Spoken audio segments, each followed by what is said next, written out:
في كارثة صحية حصلت في بعض دول العالم واتسببت في وفاة 300 طفل. حاليا منظمة الصحة العالمية عاملة تحقيقات كبيرة جدا عن هذا الموضوع، لأنه المتهم الرئيسي في هذه الكارثة أدوية كحة الأطفال.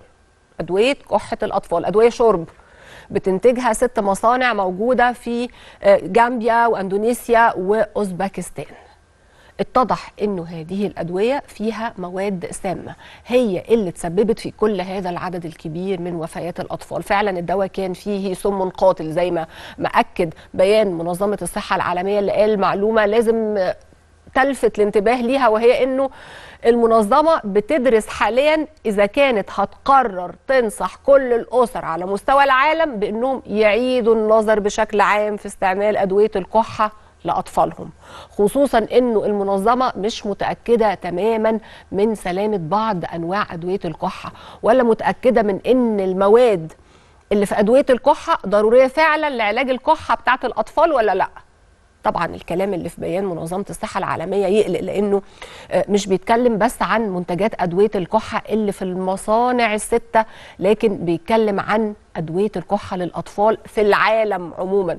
لكن بيان منظمة الصحة العالمية ما قالش ايه السبب في انه وفيات الاطفال حصلت بس في 3 دول، في اندونيسيا وفي اوزبكستان وفي جامبيا. ليه ما فيش حالات وفيات لنفس السبب في دول تانية على حد معلوماتنا يعني. في نفس الوقت تقرير المنظمة فسر ليه كان في مشاكل في الكلى حصلت عند الاطفال قبل وفاتهم. التقرير قال انه أدوية الكحة اللي الأطفال أخدوها كان فيها مواد كيميائية بتعتبر سموم معروفة، زي مادة الإيثيلين جلايكول. دي مادة خطيرة جدا كانت موجودة في دواء الكحة بتاع الأطفال، وهي اللي بتعمل كده. طيب ليه المادة دي موجودة؟ طبعا موضوع غريب جدا، وأكيد تحقيقات منظمة الصحة الدولية هتكشف إيه اللي حصل بالظبط. هل نفس هذه المادة الخطيرة موجودة في أدوية تانية للكحة في العالم ولا لأ؟ موضوع مقلق بصراحة شوية. معانا على التليفون دكتور علي عوف، رئيس شعبة الأدوية والمكملات الغذائية باتحاد الغرف التجارية. دكتور علي أهلا بحضرتك معانا في مصر جديدة. وبداية، كون أنه منظمة الصحة العالمية تعمل البيان ده وتحذر من هذه المادة، مادة الإيثيلين جلايكول، إنها موجودة في بعض أدوية الكحة، وإنها مادة سامة وخطيرة وبتسبب وفيات الأطفال. معنى كده إن الموضوع لا في حاجة، يعني إنه يعني مش ده بيان من منظمة الصحة العالمية. أولا، هل المادة دي يعني ليها أهمية في دواء الكحة للأطفال، يعني أو دواء كحة بوجه عام؟ إيه أهمية مادة الإيثيلين جلايكول في دواء كحة؟ أولا مساء الخير. أهلا بحضرتك. ثانيا هو التصريح بتاع منظمة الصحة العالمية هو طبعا هام له يعني بعض الحاجات التبعيات اللي بتحصل وكده، انه النهارده صناعه الدواء هي صناعه لها ضوابط ولها معايير ولها محاذير، وبالتالي على الدول اللي هي بتتعامل في صناعه الدواء تتبع هذه الضوابط والمعايير. نيجي بقى لقصه ماده الإيثيلين جلايكول اللي هم بيختصروها بالانجليزي DEG. هذه المادة كل وظيفتها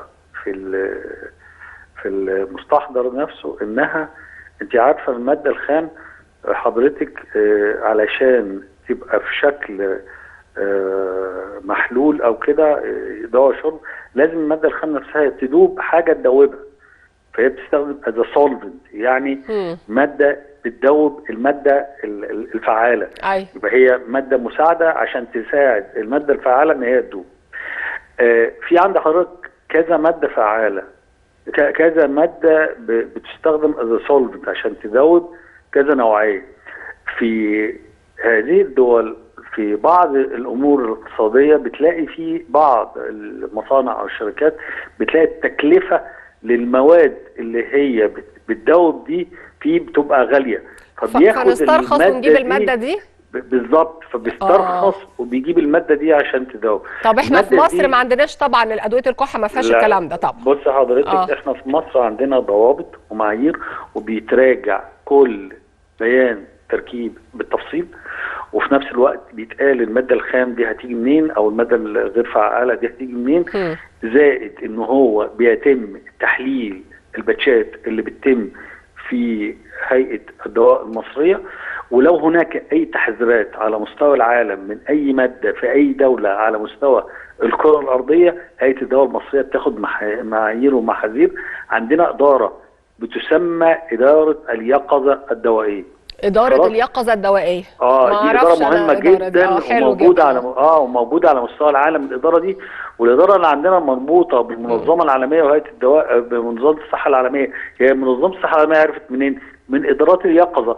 في رصدوا حالات وفيات، فبتبدأ تقول حصل وفيات من أدوية الدواء. الكحة نفسه ما فيش مشكلة كمادة فعالة. لكن المادة دي اللي هي علشان المادة دي بقى هي المادة الفعالة. القصة دي. احنا عندنا في مصر ما بنستخدمهاش في الصناعة. هيئة الدواء المصرية بتراقب وبتتابع وبتفتش على المصانع، وبتاخد عينات وبتحللها، وبتاخد عينات من السوق وتتحللها.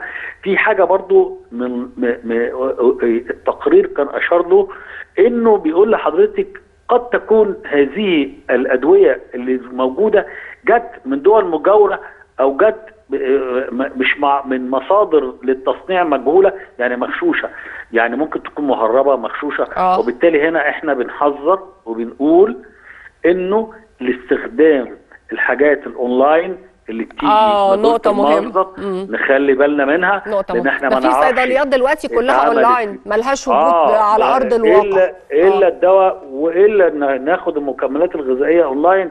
اي حاجة بتبق، او حتى الكريمات اللي هي تفتيح البشرة والكلام وتساقط الشعر والكلام من ده، لا، الحاجة لابد تكون جاية من مصادر معلومة. والتقرير اي كده حاجة احنا بنستخدمها، بناكلها، بنشربها، بنحطها يعني على جلدنا، ما ينفعش ناخدها من مصدر مش موثوق فيه. حضرتك التقرير نفسه قال لك ان لابد ان احنا نتأكد من مصدر المادة الخام والمواد اللي هي المساعدة، واخده تحليل، واخده تصاريح من الجهات الرسميه في البلاد. كل الكلام ده لازم نبقى متاكدين منه، بحيث ان هو في الاخر ما تحصلش المشكله الكبيره اللي حاصله دي. بس احنا نطمن الناس في مصر ان احنا ما عندناش في ادويه الكحه بتاعه الاطفال او حتى بتاعه الكبار مواد ممكن تبقى فيها مشكله على صحتهم. لا بص حضرتك، احنا عندنا اولا الصناعه عموما في الدواء، هيئه الدواء يعني تقريبا شبه عايشه جوه المصانع بكل خطوه وبكل حاجه بتتم، وبتاخد عينات وبتحلل خلاص. ولو في اي حاجه فيها اي حاجه مش مظبوطه بيتم الاعدام، بيتم وقف خط الانتاج او وقف المصنع، يعني بيتخذ اجراءات صارمه. والدنيا الحمد لله منضبطه يعني. شكرا لحضرتك دكتور علي عوف، رئيس شعبة الأدوية والمكملات الغذائية باتحاد الغرف التجارية. طمنتنا يا دكتور علي.